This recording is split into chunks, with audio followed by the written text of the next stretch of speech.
So this connection is really led by the divine feminine counterpart because of their strong sense of intuition and connection to the divine unity consciousness, which really helps them see their connection for what it is much before the divine masculine counterpart. The intuitive potential that the divine feminine counterpart sees within the divine masculine and this connection can drive them insane, especially because most divine masculine energies will not take on this journey because of just how toxic these capitalistic systems are and how brainwashed they are to believe that a connection like this is rooted in insanity, and because they are too logical in the capitalistic manner and they've forgotten a lot of aspects of connection and divinity. Then it is really up to the divine feminine counterpart to use what they have learned about unity consciousness within this relationship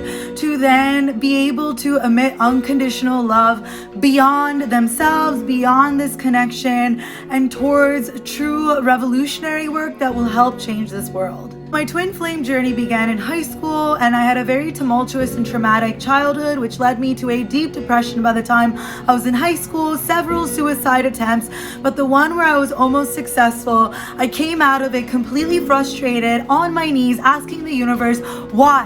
Why was I being put through all of these tests and when I do nothing but emit unconditional love, and that I was losing hope in love beyond it just being a chemical reaction. And so I was begging the universe to show me what love was again, because I didn't want to end up like my parents. I went through a series of spiritual awakenings that were led by meditation and spiritual research, in which I found out about the age of Aquarius and how there be a collective of twin flames reincarnated on this planet who were powerful revolutionaries throughout history, coming back to Earth, reincarnating to fight to save the planet while it's on its last leg. And in my meditative practice, I was led to draw a picture of my twin flame to really test my intuition out. And at that time, I wasn't sure just how valid all these concepts were. They were very promising and I felt very optimistic about it.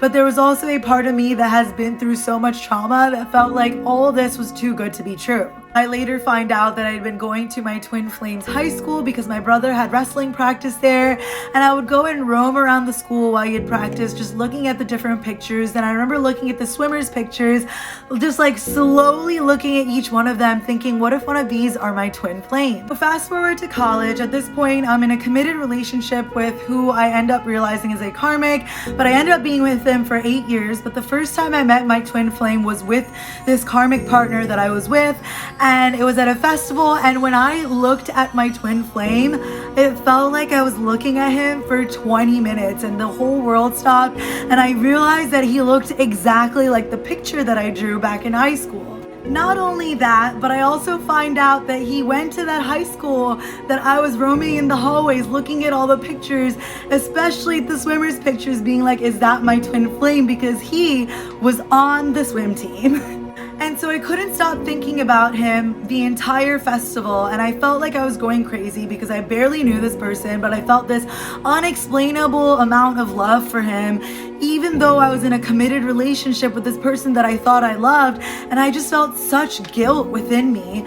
But anyways, I was at Spangle set and I was dancing, having a great time. I was just spinning in circles and it felt so good to keep spinning. I did that. Eventually I was just in the middle of an open field and all my friends were gone. I had no idea what happened to them and I felt completely heavy in my body. So all I could do was just lay down and look up at the sky, and the entire sky turns an iridescent flower of life pattern, and Mother Nature starts talking to me and she says, listen, you are one of the good souls. You and all of your friends are also good souls, and you guys have come together on this planet to save this planet, but you won't recognize one another right away. You'll have to soul search for them, but they're there with you. You can find them. Furthermore, I was brought to the awareness that the people that I was friends with at that time would never realize my true potential, that they would always overlook this intense spiritual ability that I had, and nobody would truly understand the power that I had until they were out of my life. Which, when I got that message at that time, I felt like maybe I was a narcissist, or that like I had grandiose thinking. I just felt like why me? Like, I'm not that special. That experience all around was pivotal in my life, and I made a lot of artwork about that experience, as well as talking about it with many different friends, leaving out the twin flame aspect because I was in a committed relationship with a karmic person. But regardless, I wanted to respect his emotions and his feelings.